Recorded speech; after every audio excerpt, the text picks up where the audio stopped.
ಇನ್ನು ರಜತ್ ಮತ್ತು ಮಂಜು ನಡುವೆ ಈಗ ದೊಡ್ಡ ಮಟ್ಟಿಗೆ ಈಗ ಗಲಾಟೆ ಆಗ್ತಿದೆ ಅಂತ ಹೇಳ್ಬೋದು. ಹೌದು, ರಜತ್ ಮತ್ತು ಗಿಲ್ಲಿ ನಡುವೆ ಆಗಿರೋಂಥ ಗಲಾಟೆಗಳಿದು. ಏನು ಗಿಲ್ಲಿ ಸವಾಲು ಹಾಕಿ ನಿಂತಿದ್ದಾನೆ ಅಂತ ಹೇಳ್ಬೋದು. ನಾನು ಕೇಳೋಷ್ಟು ಕೇಳ್ಬೋದು, ಎಲ್ಲರಿಗೂ ಒಂದು ತಾಳ್ಮೆ ಇರುತ್ತೆ. ಆದರೆ ಆ ತಾಳ್ಮೆ ಮೀರಿ ನೀವು ನಡ್ಕೊಳ್ತಿದ್ದೀರ ಅಂತಾಗ ನಾನು ಕೂಡ ಹಂಗೆ ನಡ್ಕೊಳ್ತೀನಿ. ಏನಿವಾಗ ಏನು ಕೂಡ ಮಾಡ್ಕೊಳಕ್ಕಾಗಲ್ಲ. ಸುಮ್ಮನೆ ನೀವು ಏನು ಹರ್ಕೊಂಡ್ರೆ ಇಷ್ಟೇ ಇದು ಅಂತ ಹೇಳಿ ರಜತ್ಗೆ ಫುಲ್ ಅವಾಜ್ ಬಿಡ್ತಿದ್ದಾನೆ ಗಿಲ್ಲಿ. ಯಾಕೆಂದರೆ ಗಿಲ್ಲಿ ಮುಖದ ಮೇಲೆ ಚೇರ್ ಯಾವಾಗ ಮಂಜು ಎಸ್ನೋ ಆ ಸಂದರ್ಭಕ್ಕೆ ತಕ್ಷಣವೇ ಫುಲ್ ಈಗ ಚಾರ್ಜ್ ಆಗಿದ್ದಾನೆ ಅಂತ ಹೇಳ್ಬೋದು ನಮ್ಮ ಗಿಲ್ಲಿ.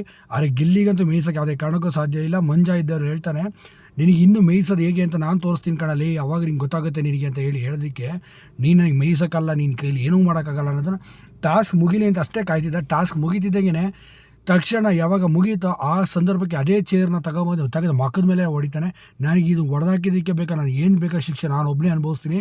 ಆದರೆ ನಿನ್ನ ಮುಂದೆ ಗತ್ತಲ್ಲಿ ನಾನು ಹೊಡೆದಾಕಿದ್ದೀನಲ್ಲ ಅದು ನನಗೆ ಗೊತ್ತು. ನೀನು ನನ್ನ ಹತ್ರ ಇಟ್ಕೋಬೇಡ ಗುರು, ಇವೆಲ್ಲ ಆಟನೂ ಕೂಡ ನಾನು ಇಟ್ಕೋಬೇಡ. ನೀನು ಈ ಮನೆಗೆ ಮಾಜಿ ಕಂಟೆಸ್ಟೆಂಟು, ನಾನಿಲ್ಲಿ ನಡೀತಾರ ಕಂಟೆಸ್ಟೆಂಟು.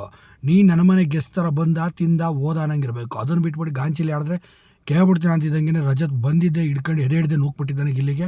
ಗಿಲ್ಲಿನೂ ಕೂಡ ಹೋಗಿದ್ದೆ ರಜತ್